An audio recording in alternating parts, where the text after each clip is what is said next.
Seri 10 Bukek Xiansu. Jodoh Raja Wali. Cerita, Ho Ping Hu. Audiobook, novel silat. Bab 14. Lo Cianpue, saya sudah menunggu. Tiba-tiba terdengar suara bening melengking nyaring dan ternyata suara ini adalah suara siluman kecil yang telah berdiri di tengah halaman itu dengan tegak, sepasang matanya memandang dengan sinar tajam. Kakek tua renta itu menghela napas panjang, lalu menghampiri pemuda itu. Sejenak mereka saling pandang dan kakek itu berkata, sudah setua ini baru sekarang kami bertemu dengan seorang pemuda yang benar-benar amat hebat kepandaiannya. Sicu, sekarang kami melihat bahwa engkau benar-benar tidak membawa teman dan ternyata engkau seorang yang memenuhi janji. 5 tahun yang lalu engkau mengaku kalah dan dapat sembuh kembali untuk memenuhi janji malam ini. Nah, kami telah siap, majulah. Pemuda berambut putih itu memungut sebatang ranting di atas tanah. Lalu dia menggerakkan ranting itu di depan dadanya. Terdengar suara mencicit nyaring, lalu dia menghentikan gerakannya dan berkata, Lo Cianpue, saya hanya menuntut yang benar. Kalau Lo Cianpue mengakui kesalahan dan mengembalikan pusaka kepada yang berhak, saya pun tidak akan mendesak. Orang muda. Puluhan tahun kami memilikinya, mana mungkin mudah saja melepaskannya. Kami sudah siap, majulah. Kebetulan sekali banyak tokoh Kang Ou yang menjadi saksi pertandingan antara Xin Xiao Sengjin dan siluman kecil. Lo Cianpue mengerti bahwa saya hanya mempertahankan kebenaran, kata siluman kecil sambil menggerakkan rantingnya dan memandang suling emas di tangan kakek itu. Nah, maafkan aku. Tiba-tiba saja bagi mata kebanyakan orang yang hadir, tubuh siluman kecil itu berubah menjadi bayangan berkelebat dan lenyap. Sukar sekali mengikuti gerakannya dengan pandang mata dan tahu-tahu kakek itu sudah menggerakkan suling emasnya menangkis. Tringgig. Kini semua orang melihat betapa siluman kecil telah berubah menjadi bayangan putih yang berkelebatan, mencelat ke sana-sini dengan kecepatan yang memusingkan kepala mereka yang memandangnya, dan kakek itu pun sudah memutar sulingnya sehingga suling itu lenyap berubah menjadi gulungan sinar emas. Memang hebat sekali kakek itu. Gulungan sinar kuning emas itu melingkar-lingkar seperti seekor naga emas beterbangan di angkasa dan bermain-main di angkasa yang gelap, kadang-kadang mengeluarkan sinar kilat menyambar-nyambar dan terdengar suara suling itu mengeluarkan suara seperti ditiup oleh seorang anak kecil yang sedang belajar main suling. Sumbang dan tidak teratur. Padahal, menurut dongeng tentang pendekar suling emas, kala pendekar itu mainkan suling emas sebagai senjata, maka akan terdengar suling itu seperti ditiup dengan lagu yang merdu. Hal ini saja membuktikan bahwa memang Xin Xiao Sengjin belum menguasai ilmu itu secara sempurna seperti yang telah diakuinya tadi. Pertandingan itu makin lama makin hebat. Terlalu cepat gerakan mereka, apalagi gerakan siluman kecil yang luar biasa sekali, seolah-olah dia beterbangan ke sana-sini sehingga kakek itu harus berputaran pula untuk menghadapinya karena musuhnya yang serba putih itu seolah-olah telah berubah menjadi 6 orang yang menyerangnya dari 4 penjuru. Sudah hampir 200 jurus berlangsung dan belum juga ada yang roboh. Semua orang yang menonton pertandingan itu sudah banyak yang tidak kuat, terpaksa memejamkan mata. Hanya orang-orang lihai seperti Ketua Butong Pai dan Kun Lun Pai itu saja, termasuk Willy, yang masih mampu mengikuti terus dengan mata tanpa berkedip saking tertariknya. Cuilan sudah sejak tadi menunduk dan bibirnya berkemak-kemik karena gadis ini telah berdoa untuk kemenangan siluman kecil. Tiba-tiba terdengar suara melengking nyaring dan suara ini membuat beberapa orang pemburu jatuh terjungkal dan pingsan. Untung Willy sudah menempelkan telapak tangannya di tengkuk Cuilan sehingga ketika suara itu membuat kepala Cuilan pening, rasa hangat yang menjalar keluar dari telapak tangan Willy mencegah gadis itu roboh pingsan pula. Dan terjadi perubahan pada pertandingan yang sukar diikuti oleh pandangan mata itu. Beberapa kali terdengar kakek Xin Xiao Sengjin berseru kaget dan akhirnya gerakan mereka terhenti. Kakek itu melompat jauh ke belakang, mukanya pucat, dahinya berkeringat napasnya agak terengah ketika dia memandang kepada siluman kecil yang berdiri tegak dan keadaannya masih biasa saja. Aku mengaku kalah. Sekali. Ini. Kalau begitu Lo Cianpue harus mengembalikan. Tidak. Menurut perjanjian, kalau kami kalah, kami semurid kami harus meninggalkan tempat ini. Akan tetapi, kau pernah kalah sekali, dan kami kalah sekali, berarti masih sama. Tunggu setahun lagi, kalau dalam pertandingan penentuan itu kami kalah, kami akan mengembalikan semua dan menyerahkan nyawa kami. Dan karena kami yang kalah sekali ini, kelak setahun lagi kami yang akan mencarimu, siluman kecil. Nah, selamat tinggal.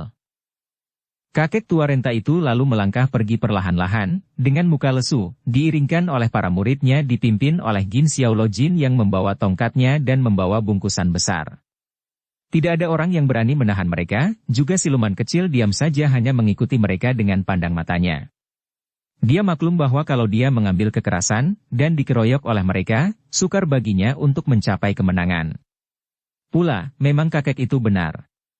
Dia belum dapat dikatakan menang karena pernah kalah sekali dan menang sekali. Penentuannya adalah pertandingan ketiga dan yang terakhir, pertandingan sampai mati. Inkong, Tuan Penolong. Tiba-tiba terdengar teriakan nyaring dan seorang gadis cantik berlari-lari menghampiri siluman kecil. Gadis itu adalah Cuilan yang saking girangnya melihat orang yang dipujanya itu keluar sebagai pemenang dan selamat, telah lupa akan keadaan, meninggalkan Huili dan lari menghampiri dengan kedua lengan dibentangkan seperti orang hendak memeluk. Seorang gadis lain yang berpakaian serba hitam menyusul di belakangnya.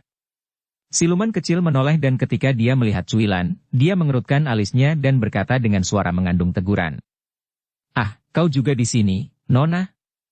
Melihat sikap siluman kecil itu seperti marah dan menegurnya, sungguh jauh bedanya dengan sikapnya sendiri yang penuh kegembiraan dan kerinduan. Cuilan tertegun dan merasa seolah-olah pipinya ditampar sehingga dia sadar akan keadaan dirinya, sadar betapa dia telah memperlihatkan perasaan hatinya di depan siluman kecil dan banyak orang. Seketika mukanya menjadi merah sekali, kemudian berubah pucat. Dengan gagap dia berbisik. Inkong. Saya. Akan tetapi, dengan dahi berkerut siluman kecil seolah-olah tidak mendengarnya dan tidak mempedulikannya, malah pendekar itu menoleh ke arah gedung yang baru saja ditinggalkan penghuninya dengan penuh perhatian. Tiba-tiba dia meloncat ke arah pintu gedung itu, akan tetapi pada saat itu sehelai benda hitam panjang seperti tali meluncur ke arah kakinya. Hem. Siluman kecil mendengus marah, kakinya bergerak menendang ke arah benda hitam itu. Akan tetapi benda itu dapat mengelak, dan menyambar ke atas, ujungnya mematuk ke arah pinggang pendekar itu. Siluman kecil mengelak, menahan loncatannya tidak jadi memasuki pintu dan ketika tubuhnya turun, tak disangkanya ujung benda yang lain menyambutnya dengan patukan yang amat cepat. Ah! Siluman kecil menangkis akan tetapi kembali benda panjang itu meliuk dan ketika lengannya lewat, ujung benda itu mematuk kembali. Bret! Siluman kecil melangkah ke belakang dan memandang dengan muka memperlihatkan kekagetan karena ujung lengan bajunya telah berlubang. Kagetlah dia, karena tak disangkanya bahwa benda panjang yang dia tahu adalah seekor ular hitam panjang itu demikian gesit dan lihainya, maka dia lalu mengangkat muka memandang gadis berpakaian hitam yang memegangi ujung atau ekor ular hitam panjang itu yang kini telah melingkar kembali ke lengannya. Laki-laki tak berperasaan. Huili memaki marah sambil memandang kepada siluman kecil dengan sepasang mata berkilat. Siluman kecil menjadi bimbang. Ada sesuatu yang menarik perhatiannya dan dia menoleh lagi ke arah pintu gedung, akan tetapi gadis pembawa ular itu pun menarik perhatiannya pula, maka berkatalah dia kepada Niko tua yang sejak tadi hanya menonton saja dengan sikap tenang. Ibu, tolong ibu lihat apa yang berada di dalam rumah itu, aku melihat ada orang di dalamnya. Niko tua itu mengangguk, lalu melangkah memasuki pintu gedung yang dapat didorongnya terbuka dengan mudah.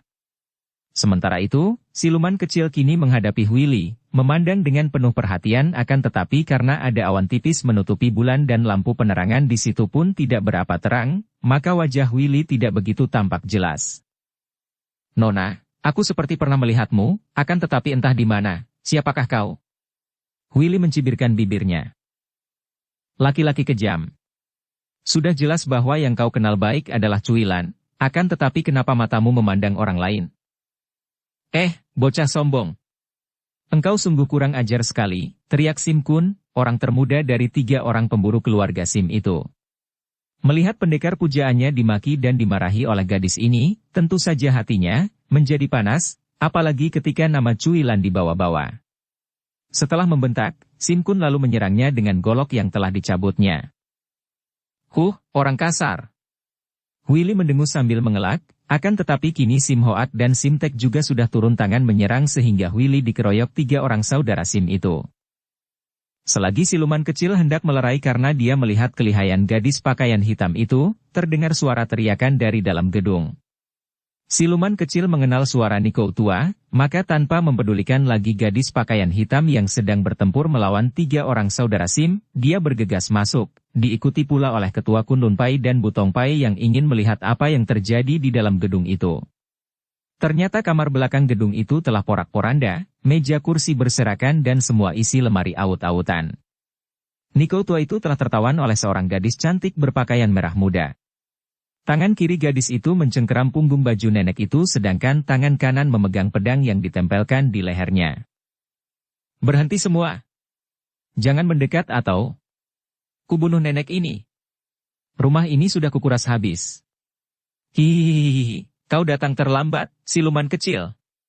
Gadis cantik itu memandang kepada siluman kecil dan 2 orang kakek dengan mata bersinar-sinar. Sikapnya penuh keberanian dan pedang berkilauan yang berada di tangan kanannya tidak tergetar sedikit pun juga. Gadis ini bukan lain adalah Ang Xiaoqia yang pernah menghadiri undangan Kui Liongpang mewakili gurunya, yaitu Hek Xin Toong si Raja Maling dari perbatasan. Xiancai. Di tempat begini ada maling. Ketua Butong Pai menggerakkan tangannya hendak menerjang, akan tetapi lengannya cepat dipegang oleh siluman kecil yang khawatir akan keselamatan Niko tua itu. Kau lepaskan dia. Siluman kecil berkata halus kepada Ang Xiaoqia. Ang Xiaoqia tersenyum, nampak deretan giginya yang putih dan ujung lidahnya yang runcing merah menyapu bibirnya dengan cepat, berjanjilah dulu, siluman kecil, bahwa kalau aku melepaskan nenek ini, kalian semua tidak akan menyerangku dan membiarkan aku pergi membawa kitab-kitab ini. Dia menuding ke arah bungkusan kain kuning yang agaknya berisi kitab-kitab dan diletakkannya di depan kakinya. Maling hina yang curang. Ketua Butong Pai membentak marah. Kalau tidak dicegah oleh siluman kecil, tentu dia sudah menerjang gadis itu. Totiang adalah ketua Butong Pai, mengapa tidak bersikap tenang seperti seorang pendeta yang berkedudukan tinggi? Nona berpakaian serba merah itu mengejek. Siluman kecil, bagaimana? Para serak dan tergetar penuh harapan. Baiklah, kau boleh pergi membawa barang-barang yang kau curi itu. Akan tetapi aku pasti akan mencarimu, ucapannya terdengar halus akan tetapi mengandung ancaman yang menyeramkan. Hihihihihihi, tentu saja. Dan agar engkau tidak bingung-bingung mencari, aku akan menantimu di ujung pantai Pohai, di teluk sebelah utara. Nah, selamat tinggal. Gadis cantik berpakaian merah lalu melepaskan Niko tua, menyambar bungkusan dengan tangan kiri, dan dengan tangan kanan masih membawa pedang dia lalu meloncat keluar melalui jendela kamar belakang itu, lenyap ke dalam kegelapan malam. Aku akan segera ke sana. Siluman kecil berseru, tangannya bergerak ke arah jendela dan nampak benda kecil menyambar keluar jendela. Ih! Terdengar gadis itu menjerit di luar jendela, lalu terdengar suaranya agak gemetar karena benda itu adalah sebuah kancing baju putih yang tahu-tahu telah menyusup ke dalam rambut kepalanya. Kalau saja sasarannya diubah sedikit saja tentu dia sudah menggeletak tanpa nyawa. Siluman kecil, aku dan Su menantimu di sana. Keadaan lalu sunyi kembali dan siluman kecil menggandeng tangan Niko tua keluar dari dalam gedung itu. Di luar masih terjadi pertempuran, akan tetapi sambil tertawa-tawa Willy mempermainkan 3 orang lawannya, melecut muka dan tubuh mereka dengan ekor 2 ularnya sehingga mereka babak belur, dan terdengar cuilan berseru. Jangan bunuh orang. Jangan lukai orang.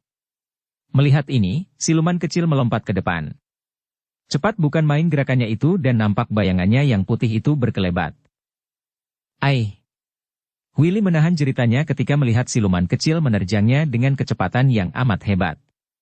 Tiap orang Shisim itu segera mengundurkan diri melihat siluman kecil kini sudah menghadapi gadis berpakaian hitam yang amat hebat itu. Dan kini semua orang menyaksikan pertandingan yang amat aneh dan juga indah dipandang. Gadis itu ternyata juga sudah menggunakan ginkang yang luar biasa cepatnya untuk mengimbangi kecepatan siluman kecil dan tubuh mereka lenyap berubah menjadi bayangan hitam dan putih yang saling serang dan saling terjang, kadang-kadang sukar dibedakan lagi karena 2 bayangan itu seperti telah menjadi satu. Tiba-tiba terdengar Willy menjerit dan nampak bayangan hitam melesat dan lenyap di telan kegelapan malam. Siluman kecil berdiri termangu, memandang ke arah lenyapnya bayangan hitam. Kemudian dia sadar bahwa banyak orang memandangnya. Dia membalikkan tubuh dan tanpa disengaja tepat sekali dia bertemu pandang dengan cuilan. Sejenak dua sinar mata itu saling pandang, melekat dan akhirnya siluman kecil menundukkan mukanya, jantung berdebar dan merasa tidak enak. Dia lalu berkata kepada Niko tua yang berdiri di situ. Ibu, aku harus pergi mengejar maling tadi. Aku pergi. Begitu dia berkata pergi, tubuhnya berkelebat dan nampak bayangan putih meluncur cepat ke depan dan lenyap dari situ. Semua orang tertegun dan tanpa banyak cakap mereka pun bubar dan meninggalkan tempat yang baru saja terjadi hal-hal yang amat menegangkan hati mereka itu. Peristiwa itu tidak akan dapat mereka lupakan sebagai pengalaman yang menegangkan dan akan menjadi buah bibir di dunia Kang Ou sampai bertahun-tahun lamanya. Begitu melihat siluman kecil pergi tanpa pamit kepadanya, tanpa sepatah pun kata kepadanya, bahkan seperti tidak mempedulikannya sama sekali, Cuilan menunduk, air matanya meleleh tanpa dapat ditahannya pula. Kini jelaslah baginya bahwa pendekar yang dipuja-pujanya itu, dicintanya, sama sekali tidak memperhatikan dia. Barulah dia sadar bahwa sesungguhnya tidak mungkin dia mengharapkan yang bukan-bukan. Siluman kecil adalah seorang pendekar besar yang dipuja banyak orang, apalagi setelah dapat memenangkan kakek tadi, sampai-sampai ketua partai-partai besar menghormatinya. Sedangkan dia hanya seorang gadis dusun, seorang bekas pelayan. Seperti kilat memasuki benaknya bahwa dia adalah putri angkat seorang gubernur, akan tetapi ingatan ini cepat diusirnya karena dia pun telah bersalah kepada ayah angkatnya itu, telah pergi tanpa perkenan. Ayah bundanya sudah tiada, tidak ada sanak keluarga, orang satu-satunya yang dia pandang dan harapkan, kiranya sama sekali tidak mempedulikannya, apalagi mencintanya. Air matanya makin deras mengucur sampai dia tidak tahu bahwa tempat itu telah sunyi. Semua orang telah pergi kecuali dia sendiri dan Niko tua tadi, ibu dari siluman kecil yang sejak tadi memandangnya dengan sinar mata penuh rasa iba dan terharu. Nenek ini saking terharunya mengusap 2 butir air mata yang menghias bulu matanya. Dia tahu benar apa yang terjadi di dalam hati gadis cantik ini. Jelas bahwa darah ini jatuh cinta kepada siluman kecil, akan tetapi anaknya itu agaknya tidak membalas cintanya. Dia lalu menghampiri Cuilan. Dipegangnya lengan gadis itu. Cuilan menoleh dan barulah dia merasa terkejut bahwa di situ telah sunyi, dan bahwa nenek yang tadi disebut ibu oleh siluman kecil itu memegang lengannya. Anak yang baik, marilah engkau ikut bersamaku. Mungkin ada kecocokan antara kita karena kulihat bahwa pengalamanmu agaknya sama dengan peristiwa yang menimpa diriku di waktu aku muda dahulu. Mari kutunjukkan jalan Tuhan kepadamu. Ucapan ini seperti membuka bendungan di hati Cuilan dan tangisnya makin mengguguk ketika dia membiarkan dirinya digandeng dan dibawa pergi perlahan-lahan meninggalkan puncak itu. Para pembaca yang pernah mengikuti cerita-cerita terdahulu seperti cerita Suling Emas, Pendekar Super Sakti, Sepasang Pedang Iblis dan lain-lain tentu telah mengenal siapa adanya Pendekar Sakti Suling Emas dan apa yang terjadi dengan pusaka-pusaka peninggalannya.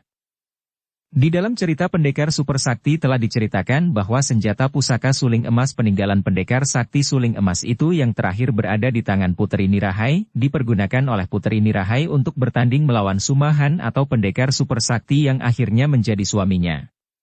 Adapun mengenai kitab-kitab peninggalan Pendekar Suling Emas yang berisikan pelajaran ilmu-ilmu silat tingkat tinggi dan mujizat seperti Kim Kong Sin Hoat, Pat Sian Kiam Hoat, Lohai San Hoat, dan Hong In Bun Hoat dan Kipas pada saat terakhir telah terjatuh ke tangan Lulu dan dibawanya ke Pulau Neraka di mana dia akhirnya menjadi ketua Pulau Neraka sebelum dia juga menjadi istri Sumahan si Pendekar Super Sakti.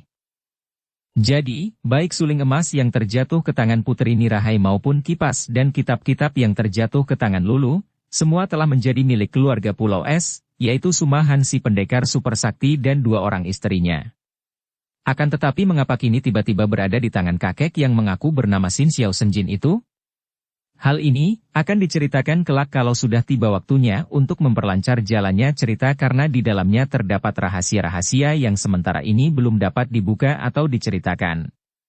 Bayangan putih yang seperti terbang melayang dengan kecepatan luar biasa lari dengan ilmu Jo Usang Hui Teng, ilmu terbang di atas rumput, itu akhirnya berhenti di sebuah lapangan terbuka yang penuh rumput hijau di bawah bukit.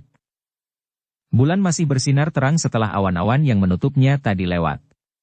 Lapangan rumput itu seperti laut kehijauan indah bukan main dan siluman kecil berdiri di tepi lapangan rumput, menunduk dan melamun. Pikirannya agak kacau karena pertemuannya dengan Cuilan tadi. Dia tadi sengaja tidak mau memperhatikan dan bersikap acuh tak acuh terhadap Dara itu, disengajanya agar Dara itu dapat terbuka matanya bahwa dia tidak mungkin dapat membalas cinta kasih Dara itu.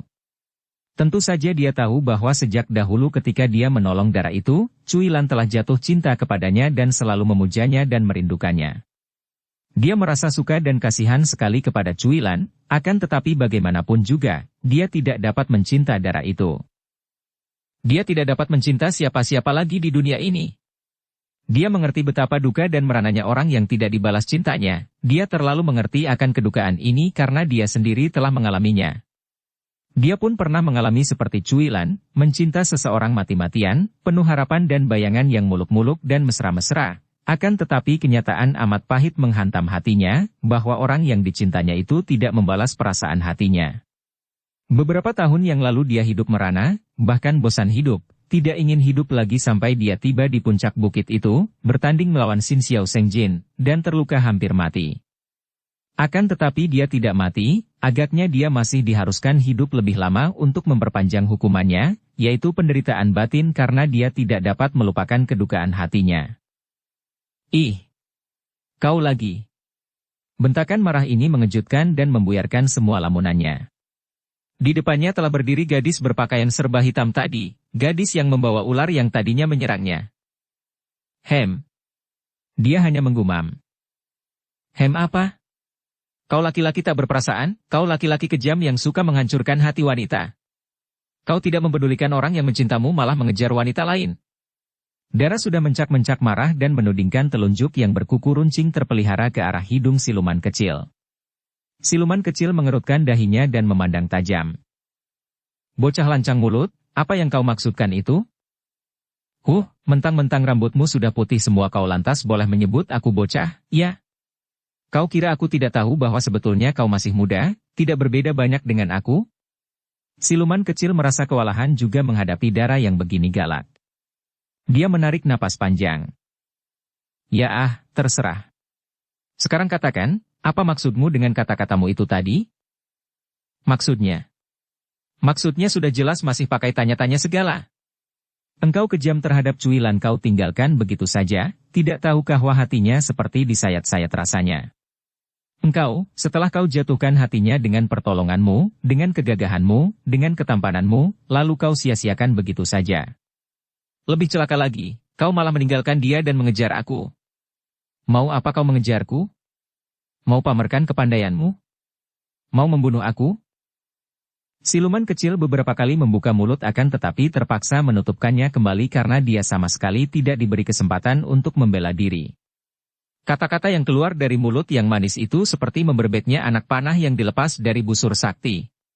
Dia kini menghela napas lega setelah Dara itu menghentikan serangan-serangannya dan dia mengangkat muka memandang gadis itu bertolak pinggang. Sikapnya sama sekali tidak takut bahkan menantang, padahal sudah jelas bahwa gadis itu telah dikalahkannya, sungguh pun harus dia akui bahwa tidak mudah mengalahkan Dara yang ternyata memiliki ilmu silat yang amat tinggi dan aneh itu. Baru sekarang siluman kecil merasa serba salah dan canggung. Aku tidak mengejarmu, Nona. Akhirnya dia berkata singkat. Dusta kau. Dan tiba-tiba gadis berpakaian hitam itu telah menyerangnya kalang kabut. Siluman kecil cepat mengelak ke sana kemari sambil berkata, aku tidak ingin berkelahi. Akan tetapi Huili tidak memberi kesempatan kepadanya dan terus mendesak dengan pukulan-pukulan yang mendatangkan angin dahsyat dan amat berbahaya. Siluman kecil menjadi repot juga dan terpaksa dia meloncat tinggi dan jauh untuk menghindar. Lalu dia melarikan diri karena memang dia tidak ingin berkelahi hanya karena perbedaan pendapat tentang diri Cuilan dan tentang kejar-mengejar itu. Lari kemana kau? Huili membentak dan mengejar. Akan tetapi pada saat itu muncul bayangan orang di balik pohon dan terdengar bentakan halus menegur Dara berpakaian hitam itu. Huili, jangan kurang ajar. Kembalilah. Subo. Gadis berpakaian hitam itu berseru kaget dan girang. Siluman kecil cepat lari akan tetapi dia masih sempat menengok dan melihat bahwa yang disebut Subo oleh gadis itu adalah seorang wanita yang sangat cantik dan dia seperti pernah melihat wajah itu.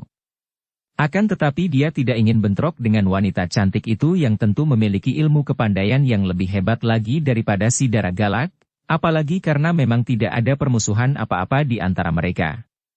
Maka siluman kecil lalu mempercepat gerakannya dan tubuh yang berpakaian dan berambut putih itu kelihatan melayang cepat sekali di atas lapangan rumput, diikuti oleh pandang mata dua orang wanita guru dan murid itu penuh kekaguman. Fajar telah menyingsing ketika siluman kecil tiba di pintu gerbang kota Anyang, di dekat tapal batas Provinsi Honan dan Hopei sebelah utara. Di depan pintu gerbang telah menanti banyak orang, yaitu sebagian besar adalah orang-orang luar kota Anyang yang hendak memasuki kota itu, menanti sampai dibukanya pintu gerbang oleh para penjaga. Munculnya siluman kecil tentu saja mendatangkan rasa heran di antara mereka, karena keadaan pendekar ini memang aneh. Pakaiannya putih dan rambutnya juga terurai putih, sebagian menutupi mukanya sehingga menyembunyikan sebagian besar wajah yang tampan. Akan tetapi, di antara semua orang itu, ada seorang wanita muda yang selalu memandangnya, dengan alis berkerut dan sinar mata tajam penuh selidik, kelihatan jelas bahwa wanita ini mencurigainya dan memperhatikan semua gerak-geriknya. Siluman kecil tentu saja merasa tidak senang dan tidak enak, akan tetapi dia diam saja dan berdiri di sudut yang agak gelap. Wanita itu berpakaian serba hijau, menuntun seorang anak kecil berusia 4 tahun, dan wanita itu sendiri berusia kurang lebih 20 tahun dengan wajah yang cukup cantik dan membayangkan kegagahan. Ketika pintu gerbang dibuka tak lama kemudian, siluman kecil cepat menyelinap masuk dan mencari sebuah warung makan untuk sarapan dan menghangatkan badan di pagi hari yang cukup dingin itu. Sebuah warung baru saja dibuka dan masih kosong, belum ada tamunya seorang pun, maka dia cepat memasuki warung ini dan memesan masakan bubur ayam dan air teh panas. Akan tetapi, selagi pelayan menyiapkan pesanannya, masuklah 3 orang laki-laki muda ke dalam warung dan mereka itu bercakap-cakap dengan suara lantang. "Lo Chiang, kenapa engkau tidak ikut memasuki pemilihan jago itu? Siapa tahu, engkau akan terpilih dan kelak menjadi seorang panglima besar. Seorang jenderal sehingga aku yang menjadi sahabatmu tentu takkan kau lupakan, hahaha. Enak saja kau bicara, Aseng. Yang dipilih adalah orang-orang yang berilmu tinggi untuk menjadi pengawal gubernur sendiri, dan yang terpandai akan memperoleh kedudukan istimewa. Maka tentu akan muncul banyak sekali orang sakti. Aku ini apa? Hanya bisa sekedar menggerakkan tangan seperti monyet menari. Kalau saja aku mempunyai kepandaian seperti pendekar siluman kecil yang disohorkan orang itu, nah." Siluman kecil memutar duduknya membelakangi mereka, dan ketika pelayan datang mengantarkan bubur dan air teh yang dipesannya, dia mulai makan bubur yang masih mengebul panas itu. 3 orang laki-laki itu masih bercakap-cakap ramai akan tetapi tiba-tiba percakapan mereka terhenti ketika ada rombongan orang memasuki warung itu. Siluman kecil melirik dan melihat bahwa wanita muda berpakaian hijau yang tadi dijumpainya di pintu gerbang menuntun seorang anak kecil, akan tetapi kini tidak lagi menuntun anak itu, memasuki warung diiringkan oleh 5 orang laki-laki yang bersikap hormat seolah-olah mereka adalah pengawal-pengawal wanita itu. Begitu mengambil tempat duduk, tak jauh dari tempat siluman kecil, dengan suara lantang wanita itu memanggil pelayan, kemudian berkata setelah melirik ke arah 3 orang laki-laki muda dan siluman kecil. "Pelayan, hidangkan masakan yang paling istimewa dari warungmu ini, dan arak yang hangat dan paling baik. Suguhkan kepada semua tamu atas namaku, aku yang akan membayar semua yang dimakan para tamu di pagi hari ini." 3 orang laki-laki muda itu menoleh dan mereka menjadi gembira, lalu bangkit berdiri dan menjura ke arah wanita itu. Seorang di antara mereka berkata, "Konyo, banyak terima kasih atas kebaikanmu." Wanita itu hanya membalas penghormatan mereka sambil tersenyum dan 3 orang laki-laki itu kembali duduk dengan sikap gembira. Akan tetapi siluman kecil tentu saja merasa sungkan dan dia berkata dari tempat duduknya, "Harap Tuanio tidak perlu repot, saya hanya makan bubur dan air teh, dan akan saya bayar sendiri. Terima kasih atas kebaikanmu."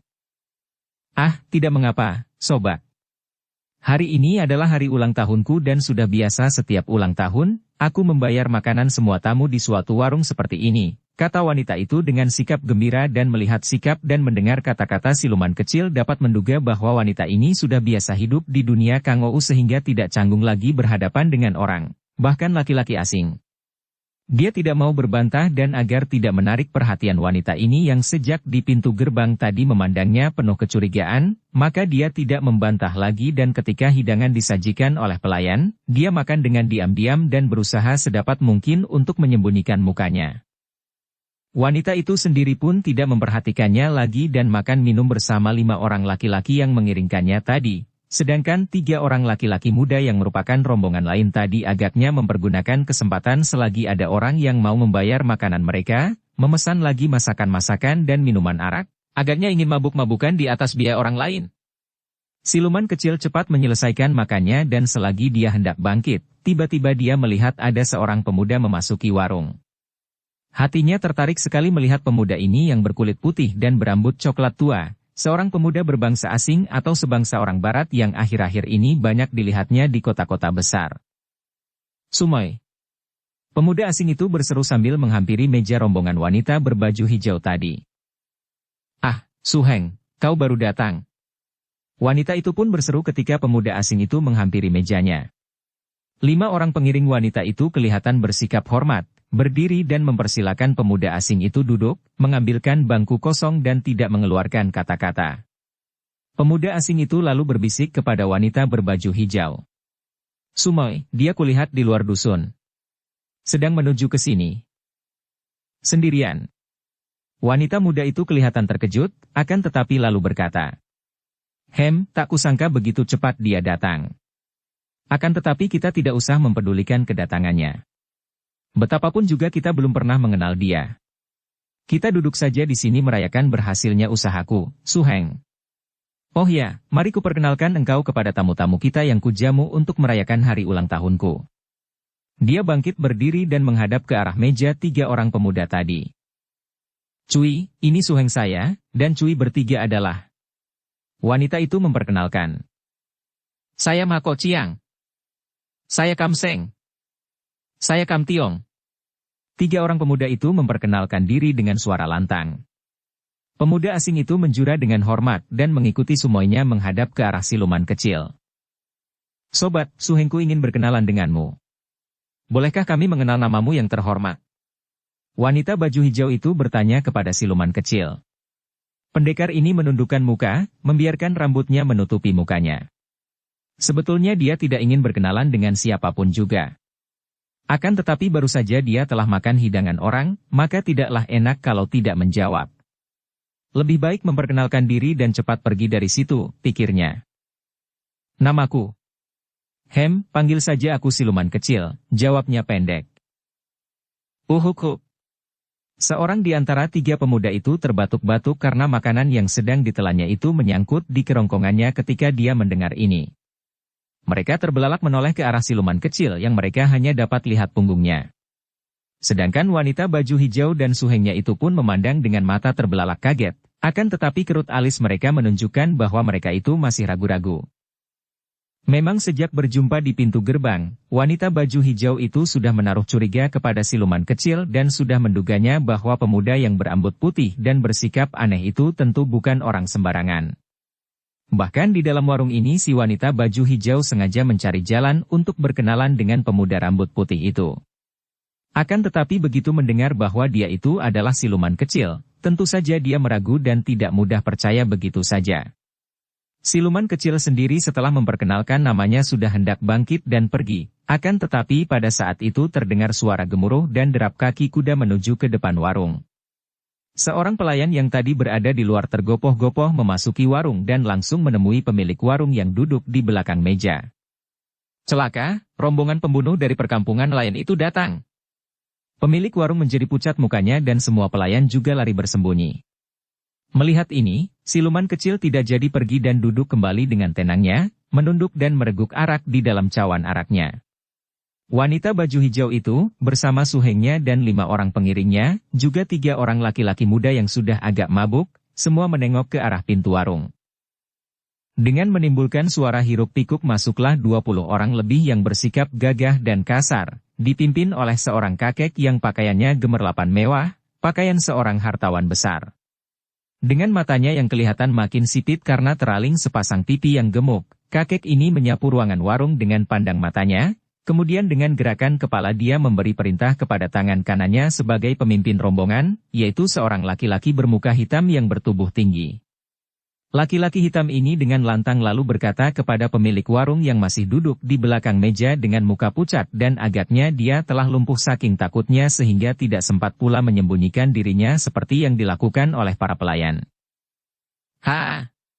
Pemilik warung, sudah berbulan-bulan engkau tidak pernah menyerahkan hasil tangkapan ikan kepada kami, ya?" kata si muka hitam dengan muka menyeringai dan nada suara menggertak.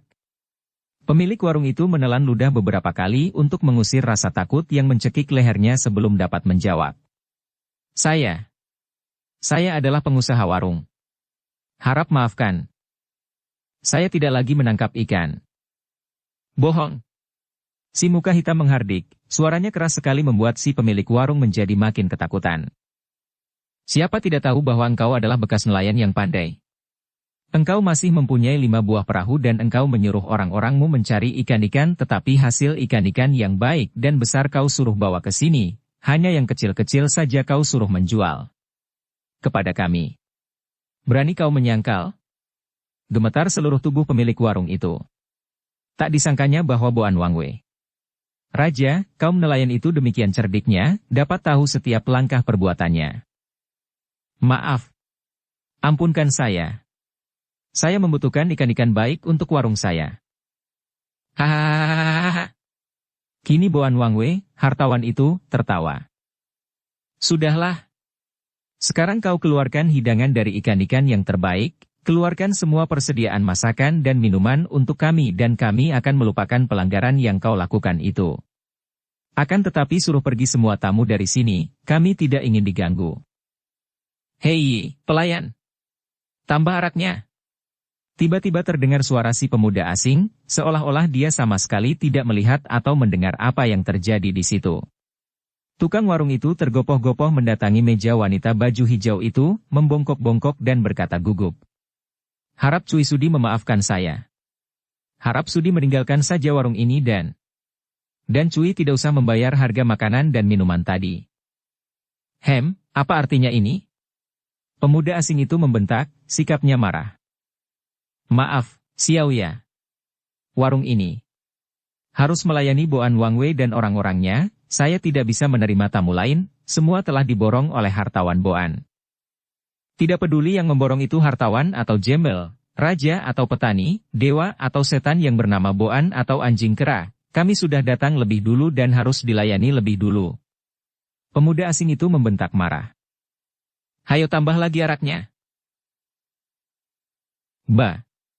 Baik.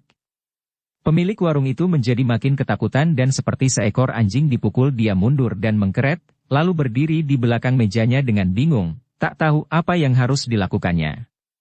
Sementara itu, si muka hitam pimpinan rombongan pengikut Boan Wangwei itu, telah melangkah maju sambil memberi isyarat kepada orang-orangnya.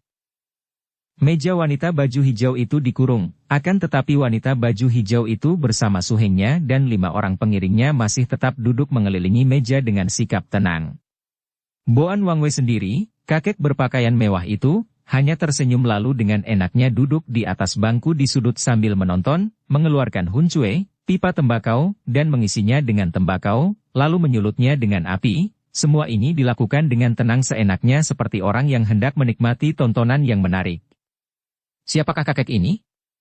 Di bagian depan telah kita ketahui bahwa kakek ini adalah seorang bekas bajak laut yang berkepandaian tinggi, dan yang sekarang telah menjadi seorang hartawan, seorang pedagang ikan yang melakukan pemerasan terhadap semua nelayan, melepas uang panas, dan memaksa semua orang nelayan untuk menjual hasil tangkapan mereka kepadanya, tentu saja dengan harga murah dan dia mempunyai banyak anak buah yang disebarnya di belasan buah dusun-dusun di sepanjang sungai Huangho. Hartawan Shi Boan ini dikenal sebagai Raja kaum nelayan, dan dia merupakan seorang tokoh kaum sesat yang tidak saja kaya raya dan berani mengeduk saku untuk membantu segolongannya, akan tetapi juga memiliki ilmu kepandaian yang tinggi. Seperti telah diceritakan di bagian depan, di waktu Ketua Huangho Kui Liongpang mengundang kaum sesat untuk mengadakan pertemuan di lembah, Boan Wangwei juga tidak ketinggalan dan menjadi seorang di antara para tamu kehormatan. "Orang bule, agaknya engkau sudah bosan hidup. Hayo lekas engkau dan teman-temanmu merangkak keluar kalau tidak ingin kami seret keluar sebagai mayat," bentak si muka hitam. Akan tetapi pemuda asing itu bersama sumoinya masih enak-enak menggunakan sumpit lengan tangan kanan untuk menyumpit daging ini atau sayur itu, membawa ke mulut dan memakannya dengan tenang. Mendengar bentakan itu, pemuda asing yang dimaki orang bule itu menoleh, lalu berkata acuh tak acuh.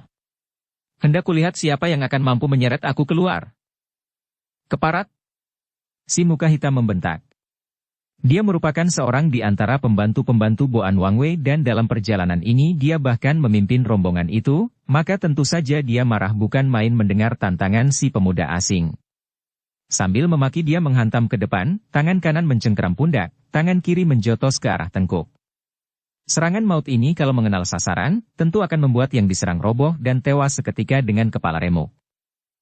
Plak-plak. Aug. Si muka hitam itu terlempar ke belakang dan roboh terbanting keras. Ternyata dengan tangan kanan masih memegang sumpit dan melanjutkan makannya, pemuda asing itu tanpa menoleh telah menggerakkan tangan kirinya, menangkis dua tangan lawan dan mendorong, membuat si muka hitam terjengkang dan roboh. Tentu saja hal ini membuat semua anak buah Boan Wangwei menjadi marah. Sambil berteriak-teriak mereka bergantian menerjang pemuda asing itu. Akan tetapi sungguh hebat sekali pemuda ini. Dia terus melanjutkan makan minum, ditemani sumoinya yang seolah-olah tidak mempedulikan suhengnya dikeroyok, dan 5 orang pengiringnya pun hanya memandang saja dengan sikap siap siaga, akan tetapi sambil melanjutkan makan hidangan, di depannya dengan sumpit, pemuda asing itu menggunakan tangan kirinya, menangkis, menampar, menyodok, merampas senjata dan berturut-turut para pengeroyoknya itu ada yang terpelanting, ada yang terjengkang dan jatuh tumpang tindih. Boan Wangwei yang melihat keadaan anak buahnya ini, mengerutkan alisnya dan dia menggigit ujung huncuenya, matanya memandang marah akan tetapi dia masih duduk karena melihat anak buahnya masih bangun lagi dan masih mengurung, kini semua mencabut senjata mereka. 5 orang pengiring wanita baju hijau kelihatan bangkit berdiri, meraba gagang pedang di pinggang, akan tetapi wanita baju hijau itu menggeleng kepala. Mereka memandang penasaran, akan tetapi ternyata mereka taat sekali karena mereka sudah duduk kembali sambil memandang pemuda asing yang menghabiskan hidangan di dalam mangkoknya. Setelah hidangannya habis, pemuda asing ini bangkit berdiri dengan muka kesal, lalu membalikkan tubuhnya menghadapi para pengepungnya. Kalian sungguh manusia-manusia yang menjemukan, katanya perlahan dan pemuda ini menggosok-gosokkan kedua telapak tangannya, kemudian kedua tangan itu diputar-putar di depan dada. Suheng, jangan. Wanita baju hijau berseru kaget. Akan tetapi kedua tangan pemuda itu sudah terlanjur digerakkan, mendorong ke depan dan biarpun dia mendengar seruan mencegah dari sumoinya dan sudah mengurangi tenaganya, tetap saja terdengar teriakan-teriakan kaget dan kesakitan dari 20 orang lebih itu. Mereka tidak roboh, melainkan menggigil kedinginan, gigi mereka berkeretekan berbunyi saling beradu, mulut mereka mengeluarkan suara huhuhuhu, dan mereka berusaha mengusir rasa dingin dengan memeluk tubuh sendiri. Keadaan mereka sungguh lucu dan aneh sekali. Siluman kecil merasa terkejut bukan main. Dia melihat betapa keringat-keringat yang tadi membasahi tubuh 20 orang lebih itu, kini tampak membeku, berubah seperti tepung-tepung salju menempel di tubuh mereka. Bukan main, pikirnya. Seperti Suat Im Xinjiang dari Pulau Es, akan tetapi bahkan lebih ganas. Juga Boan Wangwei terkejut dan kini dia bangkit berdiri. Pemuda asing itu mendengus. Kalau saja Sumoi tidak mengasihani kalian, tentu sekarang kalian telah menjadi patung-patung beku tak bernyawa lagi. Boan Wangwei kini mengeluarkan semua abu dan tembakau dari huncuenya dan dengan perlahan dia mencabut ujung huncue yang ternyata bersusun dan kini huncue itu memanjang sampai selengan panjangnya. Kiranya huncue itu selain dapat dipakai sebagai penghisap tembakau, juga merupakan senjata yang aneh dan ampuh. Tangan kirinya merogoh saku dan keluar lagi menggenggam peluru-peluru kecil yang segera dimasukkan ke dalam mulutnya.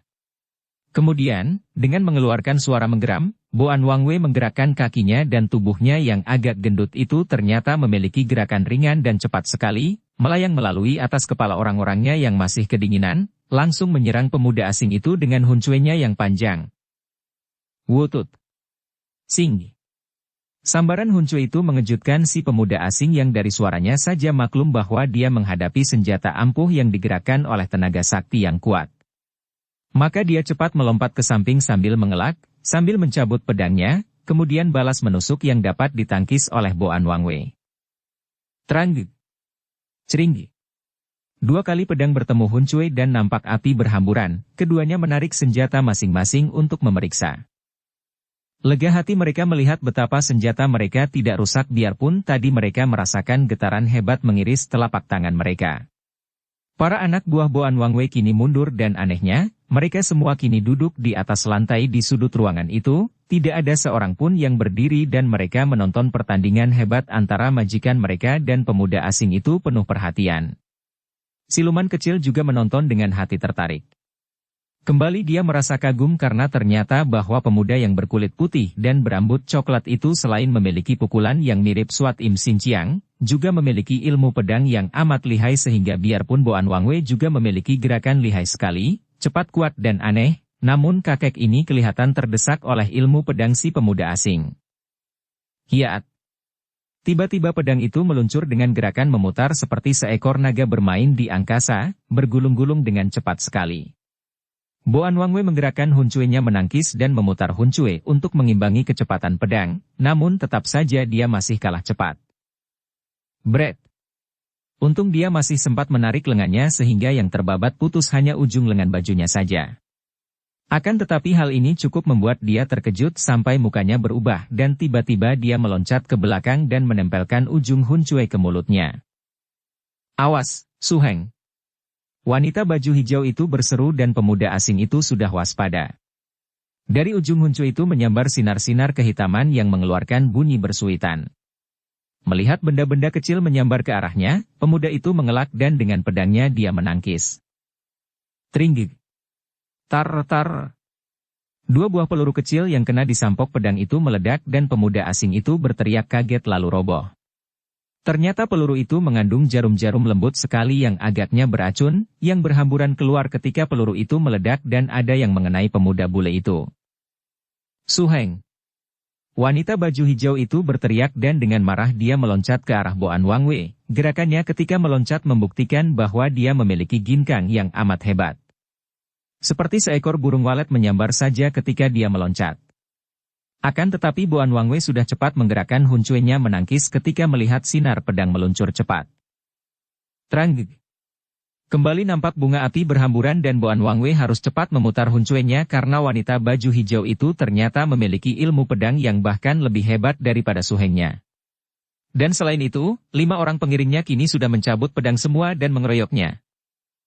Boan Wangwei maklum bahwa kalau dia melanjutkan pertempuran dengan senjata, jangankan dikeroyok 6, melawan wanita baju hijau itu saja sudah kewalahan, maka dia kembali melompat ke belakang dan menggunakan Hun Cui dan peluru-peluru kecil untuk menyerang lawan. Hun Cui yang sudah berubah menjadi senjata sumpitan itu menyemburkan banyak sekali peluru-peluru kecil. Wanita baju hijau terpaksa menangkis, demikian pula 5 orang pengiringnya dan terdengar bunyi ledakan-ledakan kecil. Wanita itu menjerit dan bersama 5 orang pengiringnya, juga 3 orang muda yang sudah mabuk dan yang tadi menonton sambil duduk di atas kursi mereka, roboh semua tak sadarkan diri. Mereka semua, sejumlah 9 orang itu, roboh pingsan terkena serangan jarum-jarum halus yang tak tampak oleh mata, yang berhamburan keluar dari dalam peluru-peluru kecil yang pecah dan meledak. Hahaha, baru kalian tahu rasa. Boan Wangwei tertawa bergelak. Berani kalian menentang Hun Cui Maut Boan Kui? Hahaha. Sekarang pergilah kalian ke neraka. Dengan iringan suara ketawa anak buahnya yang baru sekarang berani berdiri dengan tubuh masih ada yang menggigil kedinginan, Boan Wangwei melangkah lebar sambil membawa Hun Cui-nya, hendak membunuh 7 orang bekas lawannya itu. Kini baru siluman kecil mengerti mengapa anak buah Boan Wangwei tadi semua duduk di atas lantai. Kiranya mereka itu tahu bahwa majikan mereka akan menggunakan Hun Cui mautnya dan mereka sudah lebih dulu bersembunyi dari sambaran-sambaran peluru yang berisi jarum-jarum halus itu. Ketika Boan Wangwei sudah mengangkat Hun Cui untuk memukul kepala si pemuda bule yang masih pingsan, tiba-tiba ada angin menyambar dari kanan. Dia terkejut sekali, akan tetapi ketika dia menggerakkan Hun Cui ke kanan, pukulan itu lenyap dan kini hawa pukulan menyambar dari kiri. Boan Wangwei terkejut dan bingung, mengangkat tangan kirinya menangkis. Plak! Nyes! Boan Wangwei tertegun dan matanya berkejap-kejap heran, menikmati rasa yang amat nyaman dan enak yang dirasainya ketika tangannya bertemu dengan tangan orang yang menghantamnya itu. Tadi dia masih tergetar oleh benturan-benturan tenaga dari si pemuda bule yang mendatangkan rasa dingin sekali, dan sekarang, benturan tenaga ini mendatangkan rasa hangat dan nyaman, nikmat, seolah-olah dia baru saja diserang hawa dingin lalu mendapatkan kehangatan dari perapian atau selimut hangat yang halus. Sukar dilukiskan rasanya, amat enak dan menyenangkan. Akan tetapi ketika dia memandang ke arah lengan kirinya yang tadi terbentur dengan lengan lawan dan yang mendatangkan rasa nyaman itu, dia terbelalak dan hampir saja menjerit. Ternyata lengan bajunya hancur lebur dan kulit tangannya rusak seperti habis disiram minyak mendidih. Celaka, serunya dan dia cepat menoleh ke kiri. Di situ telah berdiri seorang pemuda berpakaian putih dan berambut putih pula. Pemuda berambut putih. Muka Boan Wangwei berubah pucat, jantungnya berdebar penuh ketegangan. Apakah ini orangnya yang disebut-sebut di dalam pertemuan di lembah itu? Inikah dia si siluman kecil? Bulu tengkuknya meremang. Tak mungkin tokoh yang menggegerkan dunia Kangou itu masih begini muda. Siapapun adanya orang ini, jelas orang ini memiliki ilmu pukulan yang seperti ilmu iblis. Mengerikan sekali. Maka Boan Wangwei tidak mau menyia-nyiakan waktu lagi. Cepat dia meloncat ke belakang dan menggunakan huncuinya sebagai sumpitan. Siluman kecil sudah siap waspada karena dia tadi telah menyaksikan sendiri betapa lihai dan berbahayanya senjata sumpitan itu. Dia harus mengelak kalau dia ingin selamat, sama sekali tidak boleh menangkis, karena justru disitulah letak bahayanya peluru-peluru kecil itu. Sekali ditangkis, peluru akan meledak dan jarum-jarum halus yang agaknya beracun akan menyerangnya tanpa dapat dielakkannya lagi karena selain terlalu dekat juga terlalu halus tidak dapat dilihat nyata. Maka begitu ada suara bersuitan dan ada sinar-sinar hitam menyambar, siluman kecil lalu menggerakkan tubuhnya dan dia pun sudah berloncatan ke sana-sini dengan kecepatan yang amat luar biasa. Seperti kilat menyambar-nyambar saja layaknya. Setiap kali berloncatan, dia hanya menggunakan satu kaki saja untuk menggenjot tubuhnya, seperti seekor burung bangau berdiri dengan satu kaki. Kaki yang sebuah lagi ditekuk ke belakang. Akan tetapi, loncatannya itu demikian tiba-tiba dan tubuhnya dapat melejit ke sana-sini, mencelat ke kanan-kiri, depan-belakang, atas-bawah seperti sebuah bola saja melambung ke sana-sini. Cepatnya bukan main karena tubuhnya seolah-olah tidak lagi berloncatan, melainkan melenting ke sana-sini karena memantul kembali. Pertunjukan ginkang yang diperlihatkan oleh siluman kecil ini benar-benar amat luar biasa sekali. Tubuhnya seperti telah menjadi banyak loncat ke sana-sini, jungkir balik, melayang ke atas, menyentuh atap dan menukik turun seolah-olah kepalanya akan menyentuh lantai, lalu membuat salto sampai 5-6 kali berturut-turut, berbalik kembali ke atas, selalu meluncur di antara hujan peluru kecil itu. Kakinya menotol ke sana-sini, menjejak dinding tembok, hinggap di atas meja, di atas bangku, melayang lagi ke atas kepala Boan Wangwei, bahkan pernah kaki itu menyentuh pundaknya dan menggunakan pundak lawan untuk mencelat ke lain bagian, terus mengelak. Warung itu menjadi sasaran ledakan-ledakan peluru yang mengenai tembok, meja dan bangku sehingga kini semua pelayan termasuk pemilik warung yang bersembunyi, tidak urung terkena jarum halus dan semua roboh pingsan di atas lantai di mana mereka bersembunyi. Pada saat itu muncul seorang laki-laki yang masih muda, usianya kurang lebih 30 tahun. Dia tiba di ambang pintu dan memandang ke dalam dengan mata terbelalak. Hebat, serunya ketika dia melihat tubuh siluman kecil yang melayang-layang. Ah! Dia berteriak kaget ketika melihat peluru-peluru kecil yang meledak itu pecah dan menyebar jarum-jarum lembut yang beracun. Dia melihat banyak orang rebah di lantai akibat serangan jarum-jarum halus itu. Tahan! Laki-laki ini berseru, suara melengking nyaring dan tubuhnya mendoyong ke depan, hampir menelungkup, dan tiba-tiba badannya meluncur ke depan, cepat sekali, lengan bajunya yang kiri berkibar-kibar dan bergerak-gerak ke kanan-kiri seperti seekor ular yang hidup. Dan semua peluru yang kesasar dan menyambar ke arahnya, semua lenyap seperti tertelan atau tergulung oleh lengan baju itu, kemudian dengan gerakan yang bukan main gesitnya, dia mendekati Boan Wangwei dan ujung lengan baju yang seperti ekor naga itu bergerak-gerak di depan sumpit dan menggulung semua peluru yang disemburkan keluar. Sampai akhirnya habislah peluru yang berada di mulut Boan Wangwei. Boan Wangwei terkejut bukan main. Pelurunya habis. Tidak ada lagi yang boleh diandalkannya untuk menghadapi lawan-lawan yang amat sakti ini. Baru menghadapi pemuda rambut putih yang disangkanya tentu siluman kecil itu saja, dia sudah kewalahan dan tak mungkin bisa menang, Sekarang muncul lagi orang aneh ini yang dengan lengan baju yang kosong dapat membikin peluru-pelurunya yang ampuh dan berbahaya itu mati kutu sama sekali. Laki-laki tampan dan gagah perkasa itu ternyata memang hanya berlengan satu. Lengan kirinya buntung, maka lengan baju kirinya itu kosong. Akan tetapi hebatnya, justru lengan baju yang kosong inilah yang amat lihai, yang seolah-olah merupakan ekor naga yang hidup dan mampu menangkap peluru-peluru berbahaya itu.